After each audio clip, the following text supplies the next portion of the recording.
Hello everyone, আসসালামু আলাইকুম। সবাইকে ওয়েলকাম জানিয়ে আবারও নতুন একটি ভিডিও শুরু করছি। আজকের পর্বে আমি খুবই মজার একটা ডেজার্টের রেসিপি শেয়ার করব। সাবুদানার নাস্তা তো আমরা সবাই খেয়ে থাকি, কিন্তু এইভাবে সাবুদানাটা রান্না করলে এটা খেতে এতটা মজার হয়। আমার আজকের ভিডিওটি শেষ পর্যন্ত দেখার অনুরোধ রইল। তাহলে চলুন ভিডিওটি শুরু করি। সাবুদানা রান্নার জন্য আমি এখানে পরিমাণ মতো দুধ নিয়েছি। এবার এর মধ্যে আমি একটা তেজপাতা আর দুইটা এলাচ দিয়ে দিব ফ্লেভারের জন্য, আর দিয়ে দিব সামান্য লবণ। তবে কেউ মিষ্টি খাবারে লবণ পছন্দ না করলে না দিলেও হবে। এবার স্বাদ মতো চিনি দিয়ে দিব। এখন প্রথমে আমি দুধটাকে জাল করে কয়েকটা বলক তুলে নিব।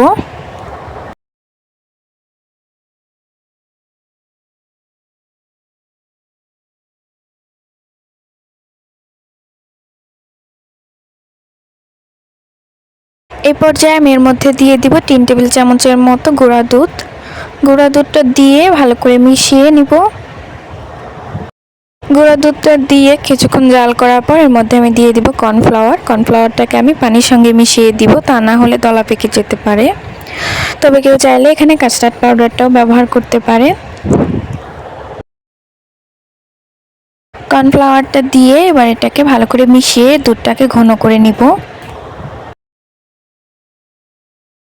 আর এই পর্যায়ে যে গোটা মশলাগুলো ছিল এগুলোকে আমি উঠিয়ে নিব। আমার দুধটা জাল করে নেওয়া হয়ে গিয়েছে। এই পর্যায়ে দুধটা অনেকটাই ঘন হয়ে এসেছে। ঠান্ডা হওয়ার পর আরেকটু ঘন হয়ে যাবে। এবার এটাকে একটা বাটিতে আমি ঢেলে নিব।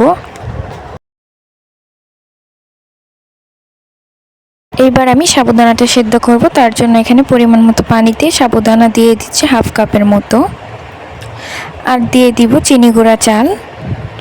এখানে আমি চালটাকে ভালো করে ধুয়ে পরিষ্কার করে নিয়েছি। এটা হাফ কাপের একটু কম আছে। এটাকে আমি সেদ্ধ করে নেব। আপনারা চাইলে শুধু সাবুদানা দিয়েও এই নাস্তাটা তৈরি করে নিতে পারেন, তবে এইভাবে তৈরি করলে এটা খেতে অনেক বেশি মজার হয়। আমার সাবুদানাগুলো সেদ্ধ হয়ে গিয়েছে। এবার এগুলোকে নামিয়ে আমি দুধের মধ্যে দিয়ে দিব।